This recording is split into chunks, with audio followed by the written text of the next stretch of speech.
не было неожиданностью. Я даже детали помню всего, как это все, первый день, как это все происходило. У нас сессия должна была быть, где мы должны были обсуждать вопрос о взаимоотношениях между Грузией и Абхазией. Как раз мой брат Тарас Шамба подготовил. Его проект был. Проект, да. И тогда уже разделилась абхазская и грузинская части нашего Верховного Совета. Абхазская часть собиралась, ну, члены президиума, во всяком случае, у Владислава Арзенба в кабинете, там членов президиума, нас, абхазцев, 3 человека, всего 9 человек было членов президиума. Из них абхазцев было 3, Арзенба, Озган и я, 3 было грузин и 3 было других национальностей. И вот мы собрались у Владислава Арзенба и обсуждали предстоящую сессию, когда поступил звонок, а тогда у нас на Ахурей стоял пост, потому что это такое место, где пройти невозможно незамеченным. Любое движение мы там могли, значит, зафиксировать. И у Владислава Арзенба стояла связь, вертушка с этим Ахуреем.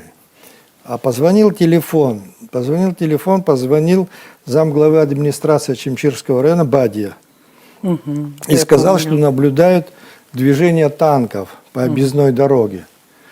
Но Владислав Григорьевич, поскольку не было информации с Ахурея, говорит, прекратите паниковать.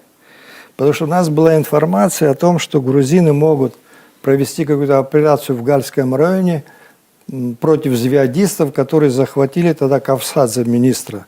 Министра Кавсадзе захватили, и якобы они его притащили и прячут в Абхазии.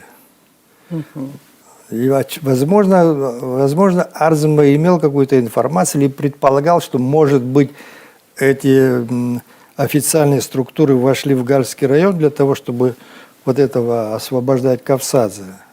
Я так предполагаю. И, значит, второй раз, и он набирает вертушку на Ахуре, а там не отвечает. Опять раза 3 позвонил это Бадия, и Владислав ему уже довольно жестко, прекрати панику и так далее, что-то такое. И он уже побоялся звонить Арзенбу, позвонил в приемную. В приемную позвонил, и заходит секретарша Владислава Погорелая. И говорит, Сергей Васильевич, вас Бадия к телефону просит. Сергей вышел, поговорил, возвращается, говорит, слушайте, Бадия говорит, что танки идут, уже очевидно, что танки идут.